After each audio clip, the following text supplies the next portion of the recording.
तो बच्चों, जैसे मैंने आप लोगों से प्रॉमिस किया था, मैं आपको बताऊंगा कि कैसे एक टॉपर एमसीक्यू अटेम्प्ट करता है।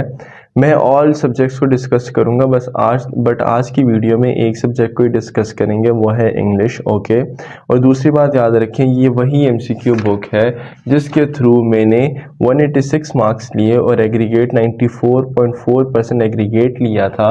इसमें पूरे 200 के 200 एमसीक्यूज अवेलेबल है। सो आइए आज इंग्लिश से स्टार्ट करते हैं। ऑलवेज रिमेंबर, जब भी आपने सॉल्व करना होता है रफ वर्क, आपने इस क्वेश्चन पेपर के ऊपर करना होता है। और हाँ, एक बात और है, यूज़ कीजिए पेंसिल। पेंसिल से इन केस अगर आपके पास जगह कम पड़ जाती है तो आप रेस कर सकते हो। दूसरा, ओएमआर में जो बबल्स होते हैं उसको फिल हमेशा ब्लू बॉल पॉइंट से करें। मार्कर से करोगे तो वो क्रॉस कर जाएगा और आपको फिर वहाँ पर इशू होगा, क्योंकि वहाँ पर अगर वो बीच में से गुजर जाता है तो वहाँ पे जब मशीन होती है वो उसे प्रॉपर डिटेक्ट नहीं कर पाती और सम टाइम ये यूं करके इसमें होल भी हो जाता है। So that's the main point कि आपको बबल फिल करनी है ब्लू बॉल पॉइंट से और रफ वर्क करना होता है पेंसिल से। अब मैं आता हूँ मेन पॉइंट की तरफ कि यार इंग्लिश हम कैसे सॉल्व करते हैं। अच्छा, मैंने जैसे बताया कि वही पेपर है जो मैंने खुद अटेम्प्ट किया था। सो आइए एमसीक्यू नंबर 1 देखते हैं। बहुत सारे एमसीक्यूज है यहाँ पे मैं कोई भी एमसीक्यू डिस्कस कर लेता हूँ। फॉर एग्जाम्पल मैं क्वेश्चन नंबर 6 डिस्कस करता हूँ।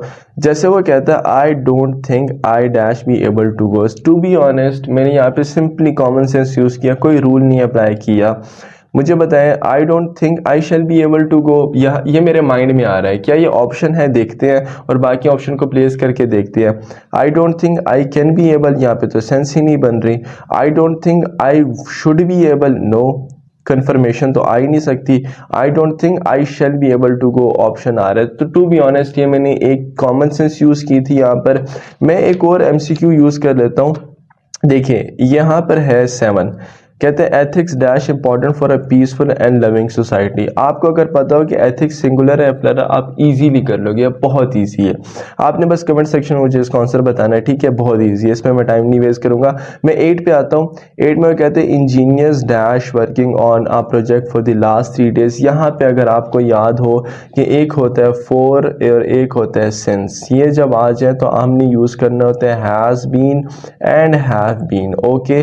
और आपको ये भी पता है कि हैज बीन और हैव बीन सिंगुलर होता है कि प्लुरल किस लिए यूज किया जाता है? सिंगुलर के लिए हैज, प्लुरल के लिए हैव। सो 4 आ गया। आइए, इंजीनियर सिंगुलर है कि प्लुरल? इंजीनियर प्लुरल है, मुझे प्लुरल यूज करना पड़ेगा।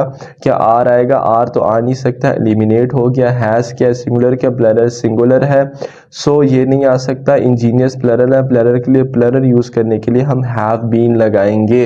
इस तरह सिंपल करके हमें एमसीक्यू को सॉल्व करना होता है। मैं यहाँ पर एक्सपीरियंस ले कर रहा हूँ ताकि आपको आइडिया हो, बट वहाँ पे सॉल्व कैसे करना है देखिए, रीड करोगे आप। Engineers dash working on a new project for the last 3 days, आपने ऑप्शन पढ़ लिया, डन।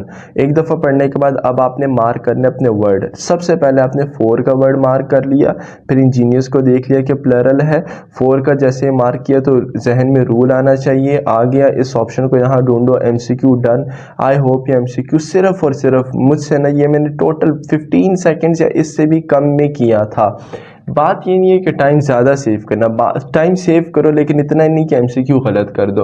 और हाँ, एमसीक्यू करते वक्त ऑप्शंस को एलिमिनेट ज़रूर करें, मतलब इसको क्रॉस लगाएं, इसको क्रॉस लगाएं, ताकि जो करेक्ट आंसर है उस तक आप पहुंच सकें और कंफर्मेशन के साथ आप एक एमसीक्यू को सॉल्व कर सकें। जो इसके अलावा हमारे पास वोकैबुलरी आ जाती है, करेक्ट मीनिंग्स आ जाते हैं, उसके लिए ना सिंपली यही है कि जो पेड ड्राइव में मैंने वोकैबुलरी प्रोवाइड की हुई है ना, वो कर लोगे तो इंशाल्लाह वो हो जाएगी।